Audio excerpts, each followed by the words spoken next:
నీ హృదయంలో ఎప్పుడైతే దేవుని ఎడల తగ్గింపు స్వభావం కలిగి ఉంటావో, దేవుడిని ఎప్పుడైతే శిరస్సు నుంచి పాదాభివందనం చేస్తావో, ఎప్పుడైతే దేవునికి నీవు శాస్త్రాంగ నమస్కారం చేస్తావో, దేవుడు నీ హృదయంలోకి రావడానికి ఏం చేస్తాడైనా సిద్ధముగా ఉంటాడు.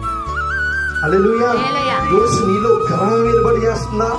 ఈరోజు నీలో ద్వేషం ఏర్పడి చేస్తుందా?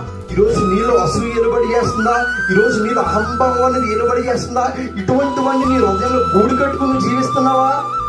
దేవుడు ఈరోజు నీ హృదయంలోకి రావడానికి ఇష్టపడట్లేదు. ఎందుకో తెలుసా? ఇటువంటి చెడు లక్షణాలన్నీ నీ హృదయంలో ఉంటే దేవుడు ఏం చేయడు? నీ హృదయంలో ఉండడానికి ఇష్టపడడు. ఈరోజు దేవుడు నీ హృదయంలో ఉండాలంటే గనక, ఈరోజు దేవుడు నీ హృదయం అనే ఆలయంలో నివసించాలంటే గనక, నీ హృదయంలో ఏ ఉండాలి? తగ్గింపు స్వభావం కలిగి ఉండాలి. తగ్గించబడిన వాడు ఏం చేయబడతాడంట? హెచ్చింపబడతాడు. హల్లెలూయా. ఈరోజు నీ హృదయంలో తగ్గింపు స్వభావం కలిగి ఉంటే అప్పుడు నువ్వు ఏం చేయబడతావు? హెచ్చింపబడతావు.